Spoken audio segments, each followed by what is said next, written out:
থেকে 1 গ্রাম কমে যায় তাহলে যাকাত নেই। যাকাত যাকাত শব্দটি এটি আরবি শব্দ।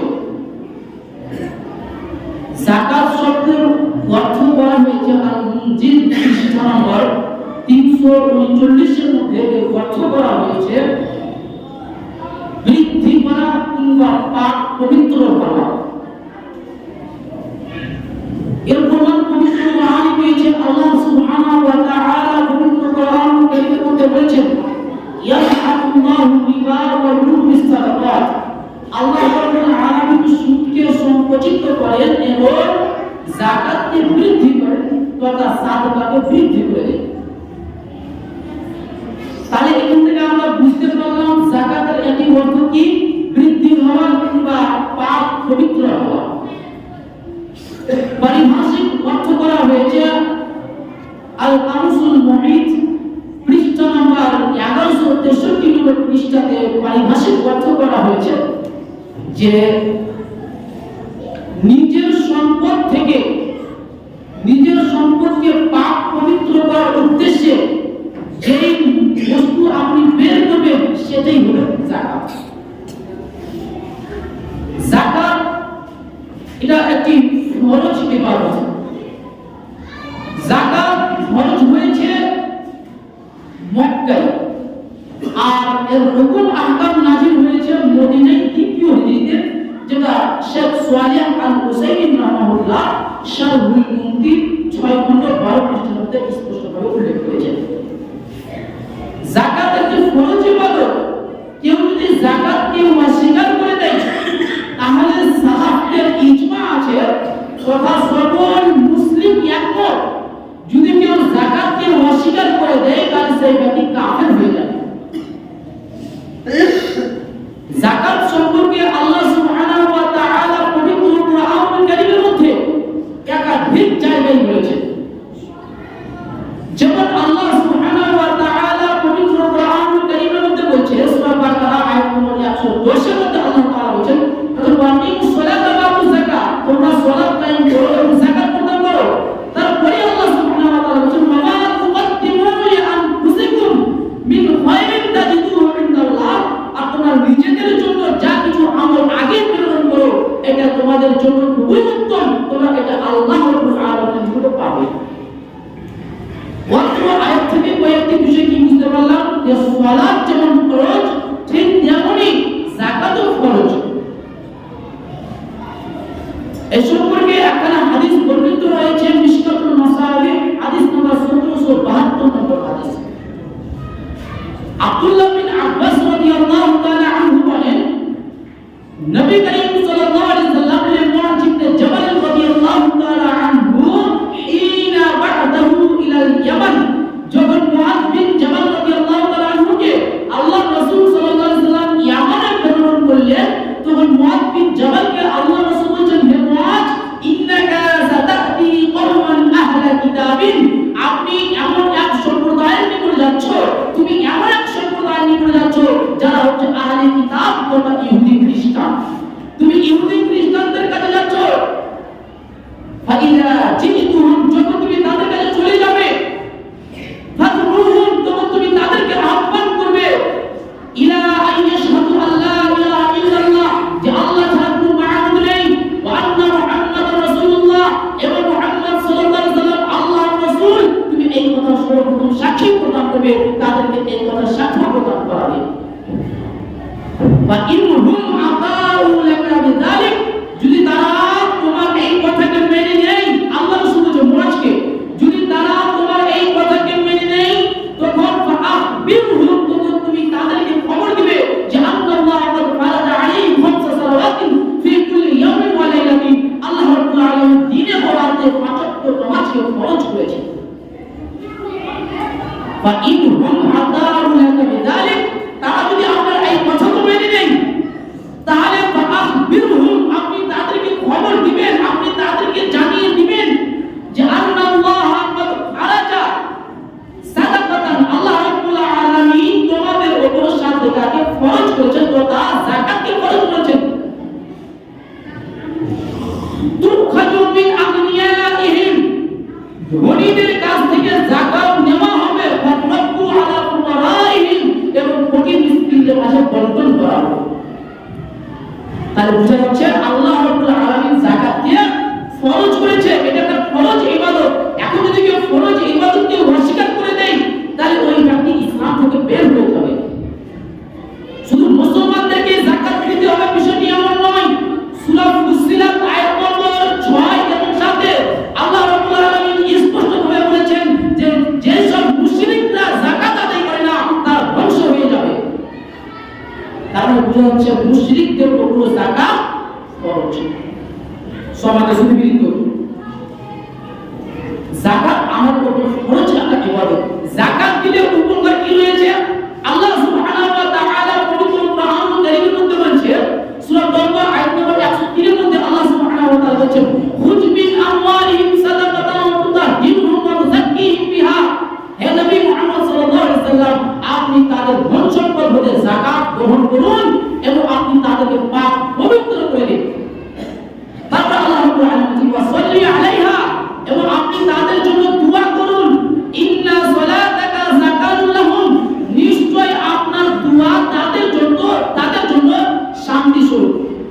অত আয়াতের কয়েকটি বিষয় বোঝা যায় যে যারা যাকাত দিবে না তাদের মাল হবে আপনার অপবিত্র তথা হারাম।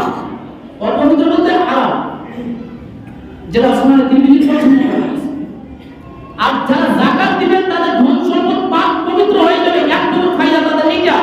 দুই নম্বর ফায়দা কি, যে তাদের জন্য রাসূল সাল্লাল্লাহু আলাইহি ওয়াসাল্লাম খাস ভাবে দোয়া করেছে যে আল্লাহ তুমি এদেরকে শান্তিতে রাখো। তার মানে বোঝা যাচ্ছে যাকাত দিলে আপনি শান্তিতে থাকতে পারবেন, নচেৎ আপনি শান্তিতে থাকতে পারবেন না। অতএব যাকাত দিতে হবে। যাকাত কোন ধরনের মালে দিবেন? আল্লাহ রাব্বুল আলামিন পবিত্র কোরআন সূরা বাকারা আয়াত নম্বর 267 এর মধ্যে স্পষ্টভাবে বলেছেন, ইয়া আইয়ুহাল্লাযীনা আমানু, হে ঈমানদারগণ, আনফিকু মিন তাইয়্যিবাতি মা কাসাবতুম, তোমরা যেই সব সম্পদ হালালভাবে উপার্জন করছো তার থেকে তোমরা যাকাত প্রদান করো। এক নম্বর। দুই নম্বর, ওয়া মিম্মা আখরাজনা লাকুম মিনাল আরদ, এবং জমি থেকে আমি যা কিছু উৎপন্ন করি তুমি তা থেকে যাকাত প্রদান করো। এখানে বিশেষ দ্রষ্টব্য যে জমি থেকে যে ফসল উৎপন্ন হবে সেই সব ফসলের যাকাত রয়েছে, মানে জমির উপরে যে ফসল হবে ওই ফসলের যাকাত রয়েছে, জমির ভিতরে যে ফসল হবে ওই ফসলের যাকাত নেই। কেন? এখানে আল্লাহ রাব্বুল আলামিন আখরাজনা শব্দ ব্যবহার করেছে, মানে আখরাজা ইউখরিজু এর অর্থ হচ্ছে বের হওয়া। যেই ফসল আমরা জমি থেকে বের হবে ওই ফসলের যাকাত রয়েছে, আর যেই ফসল জমির ভিতরে থাকবে ওই ফসলের যাকাত নেই।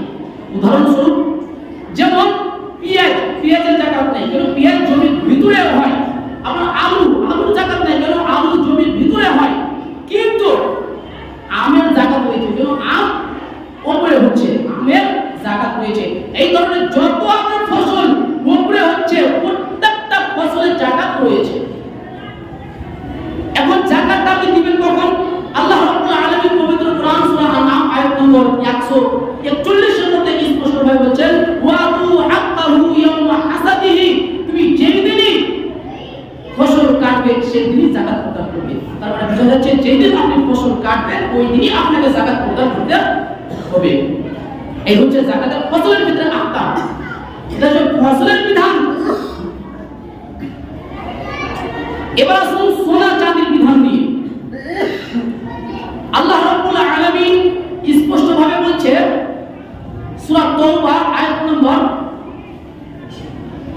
34 ও 35 এর মধ্যে আল্লাহ রাব্বুল আলামিন বলেছেন, ওয়াল্লাযীনা ইয়াকনিজুনা আয-যাহাবা ওয়াল ফিজ্জা, যারা সোনা এবং চাঁদি জমা করে রাখে, ওয়ালা ইউনফিকুনাহা ফি সাবিলিল্লাহ, তারা আল্লাহ সুবহানাহু ওয়া তাআলার রাস্তায় ব্যয় করে না, তারা যাকাত প্রদান করে না, তারা জমা করে রাখে নিজেদের জন্য। আল্লাহ রাব্বুল আলামিন বলেছেন, ফাবাশশিরহুম বিআযাবিন আলীম, হে মুহাম্মদ সাল্লাল্লাহু আলাইহি ওয়াসাল্লাম আপনি তাদেরকে শাস্তির সুসংবাদ শুনিয়ে দিন, আপনি তাদেরকে শাস্তির ভয় ভীতি দেখিয়ে দিন। তারপরে আল্লাহ রাব্বুল আলামিন বলেছেন, ফাবাশশিরহুম বিআযাবিন আলীম, আপনি তাদেরকে শাস্তির সুসংবাদ শুনিয়ে দিন। ইয়াউমা ইউহমা আলাইহা ফি নারি জাহান্নাম, তাদের সম্পদকে জাহান্নামের আগুনে উত্তপ্ত করা হবে। ফাতুওয়া বিহা, এবং দাগ দেওয়া হবে তাদের সম্পদ দ্বারা। ফাতুওয়া বিহা জিবাহুম, তাদের কপালে দাগ দেওয়া হবে। ওয়া জুনুবুহুম,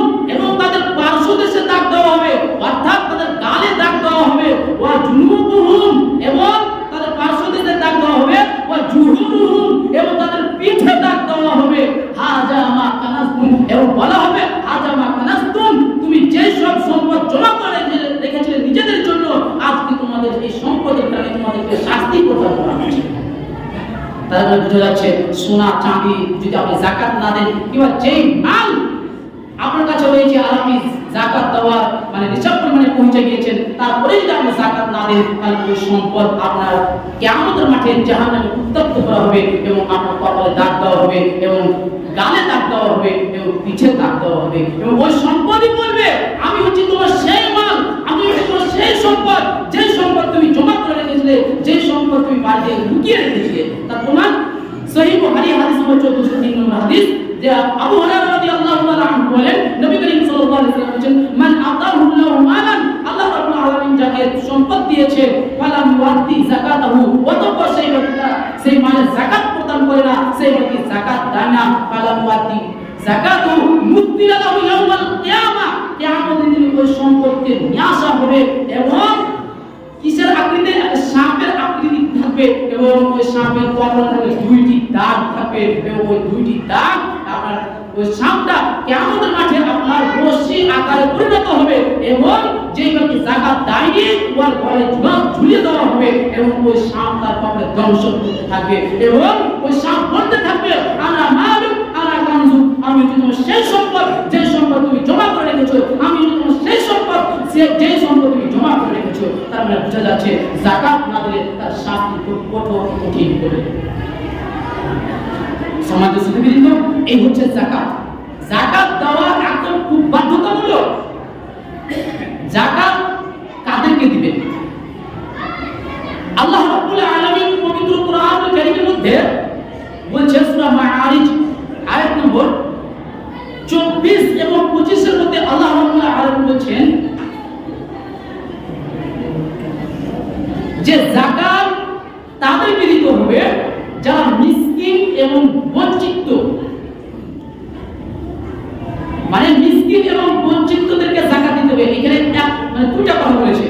আর সূরা তাওবা আয়াত নম্বর 6 এ আল্লাহ রাব্বুল আলামিন কয়েকটা কথা বলেছেন, যেমন আল্লাহ রাব্বুল আলামিন পবিত্র কোরআনুল কারীমে বলেছেন ইন্নামাল সাদাকাতু লিল ফুকারা'i ওয়াল মাসাকিন ওয়াল আমিলিনা আলাইহা ওয়াল মুআল্লাফাতি কুলুবুহুম ওয়া ফির রিকাব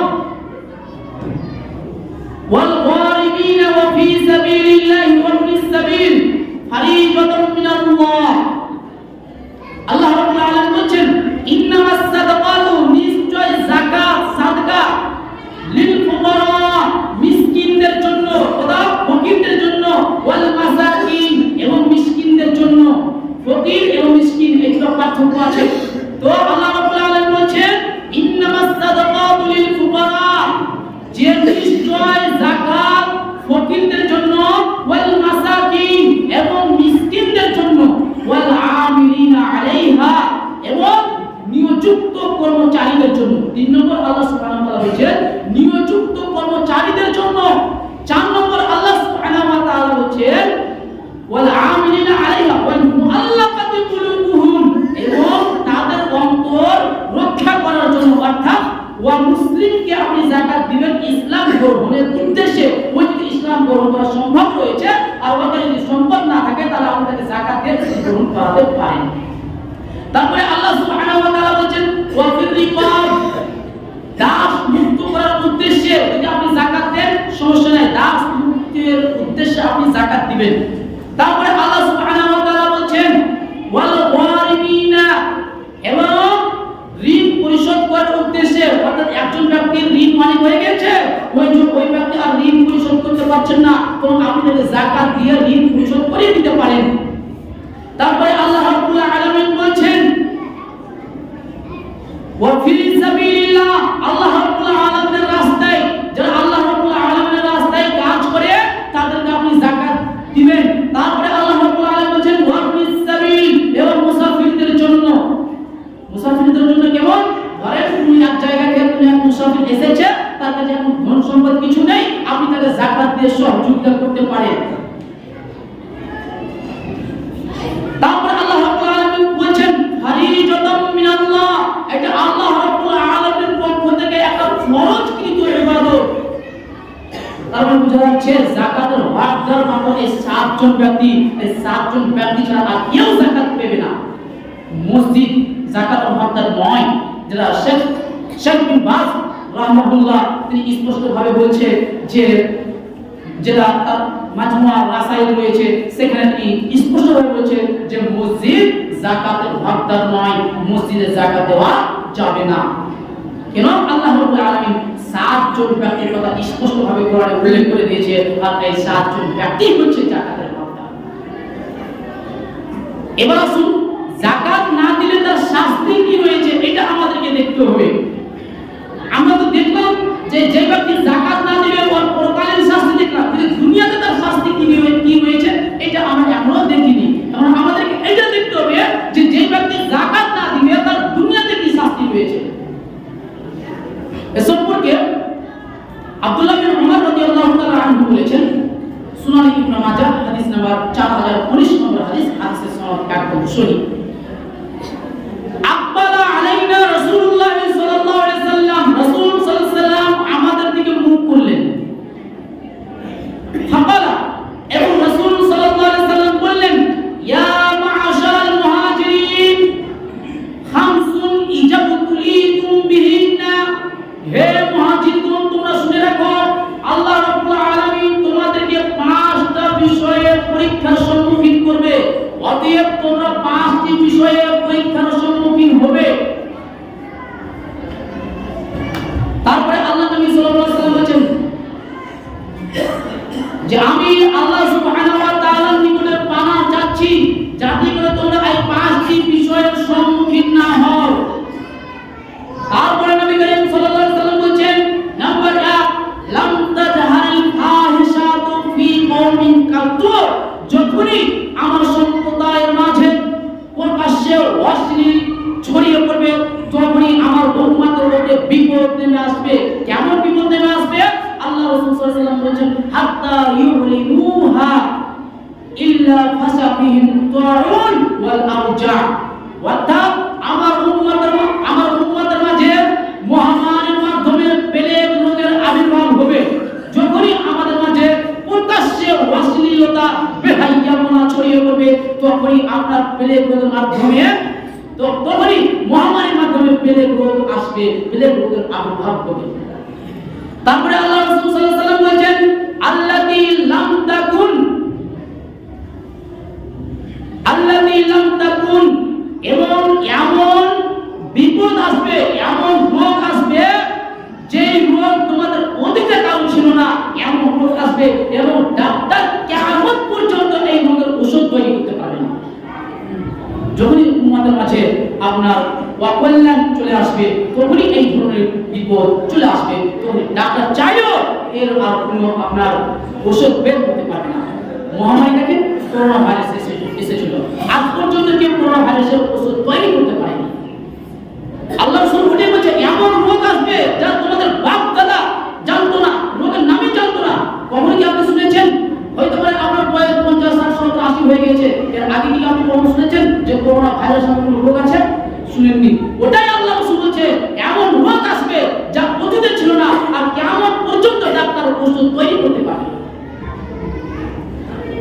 তারপরে আল্লাহ রাসূল সাল্লাল্লাহু আলাইহি ওয়াসাল্লাম বলেন, যখন আমার উম্মত ওজনে কম দিবে তখন আমার উম্মতের উপর বিপদ নেমে আসবে, সেই বিপদটা হচ্ছে দুর্ভিক্ষ। তখনই আমার উম্মতের মাঝে দুর্ভিক্ষ নেমে আসবে এবং তাদের উপর জুলুম অত্যাচার চাপিয়ে দেওয়া হবে, কঠোর ও কঠিন বিপদ চলে আসবে, তাদেরকে চতুর্দিক থেকে বিপদে ঘিরে নেবে। তারপরে 3 নম্বরে আজকের বিষয়ের মূল বিষয় 3 নম্বরে আছে যে রাসূল সাল্লাল্লাহু আলাইহি ওয়াসাল্লাম বলেন, যখন আমার উম্মত যাকাত প্রদান না করবে, যখন আমার উম্মত যাকাত না দিবে তখনই আল্লাহ সুবহানাহু ওয়া তাআলা বৃষ্টি বর্ষণ করবেন না, তখনই আল্লাহ সুবহানাহু ওয়া তাআলা আসমান থেকে বৃষ্টি বন্ধ করে দিবেন। এখন আপনি বলবেন যে অনেকেই তো আমাদের মধ্যে যাকাত দেয় না, তাহলে কি আল্লাহ রাব্বুল আলামিন বৃষ্টি দিচ্ছে? জি, আল্লাহ রাব্বুল আলামিন মানুষের জন্য তখন আর বৃষ্টি দিচ্ছে না, তখন আল্লাহ রাব্বুল আলামিন পশু প্রাণীদের জন্য বৃষ্টি দিচ্ছে, আর ওই পশু প্রাণীর ভাগ আপনি পেয়ে যাচ্ছেন। সমাজে শুধু কিন্তু দেখুন অনেকেই যাকাত দেয় না, কিন্তু দেখেন বৃষ্টি ভালোভাবে হচ্ছে না। যখন বৃষ্টির দরকার তখন বৃষ্টি পাচ্ছে পাচ্ছেন না, যখন বৃষ্টির দরকার নেই তখন আপনি বৃষ্টি পাচ্ছেন। এটাই হচ্ছে একটা আপনার ধ্বংসত্ব। কেন আল্লাহ রাব্বুল আলামিন স্পষ্টভাবে বলে দিয়েছে যে মানুষ যদি যাকাত না দেয় তাহলে বৃষ্টি বন্ধ করে দেওয়া হবে। অতএব আপনি বৃষ্টি পাবেন না, ফসল ভালোভাবে পাবেন না আপনি। সম্মানিত সুধীবৃন্দ, এবার আমরা দেখব যাকাত কি রূপ দিবেন, কোন ধরনের মালে কেমন যাকাত রয়েছে সংক্ষিপ্ত আলোচনা করব ইনশাআল্লাহ, যেহেতু সময় খুব সংকীর্ণ। আল্লাহ রাসূল সাল্লাল্লাহু আলাইহি ওয়াসাল্লাম বলেছেন সুনানে আবু দাউদ হাদিস নাম্বার 1573 নম্বর হাদিস, আল্লাহ রাসূল বলেছেন 20 দিনার কম স্বর্ণে যাকাত নেই। আপনার কাছে যদি 20 দিনার সোনা থাকে তাহলে যাকাত রয়েছে, অর্থাৎ 1 পয়েন্ট কমে যায় তাহলে আর যাকাত নেই। এখন 20 দিনার কাকে বলে এটা আমাদেরকে দেখতে হবে। 20 দিনার, 1 দিনার সমান 4.25 গ্রাম। এখন 4.25 গ্রাম যদি আপনি 20 দিয়ে গুণ করেন তাহলে আসবে 85 গ্রাম, অর্থাৎ 85 গ্রাম থেকে 1 গ্রাম কমে যায় তাহলে যাকাত নেই। আমাদের ক্ষেত্রে যদি নেন তাহলে আসবে 5 উকিয়া, বলা হয়েছে হাদিসের মধ্যে যে 5 উকিয়ার কমে যাকাত নেই। আর 5 উকিয়া কাকে বলে? 5 উকিয়া বলা হয় আপনার 5 উকিয়া, এটা আরবি শব্দ, যেটা 5 উকিয়াকে 1 উকিয়া সমান 40 দিরহাম। একে এখন আপনি 5 কে 40 দিয়ে গুণ যদি করেন তাহলে আসবে 200 দিরহাম। তো 200 দিরহামের কমে যাকাত নেই। এখন 200 দিরহামকে যদি আপনি ভরি দিয়ে ভাগ করেন তাহলে আসবে 51.2 ভরি। 51.2 ভরির কমে যাকাত নেই। যদি 51.2 ভরি থেকে 1 পয়েন্ট যদি ঘটে যায় তাহলে আর যাকাত লাগবে না। এখন যাকাত ফরজ হওয়ার জন্য 4টি শর্ত রয়েছে। একটা মানুষের উপর যাকাত ফরজ হবে তাহলে তার উপর 4টি শর্ত রয়েছে। 1 নম্বর শর্ত, তাকে মুসলিম হতে হবে। 2 নম্বর শর্ত, যে তাকে নিসাব পরিমাণের মালিক হতে হবে। 3 নম্বর শর্ত, যে 1 বছর অতিক্রম হতে হবে। এই 3টা শর্তই হচ্ছে প্রসিদ্ধ শর্ত।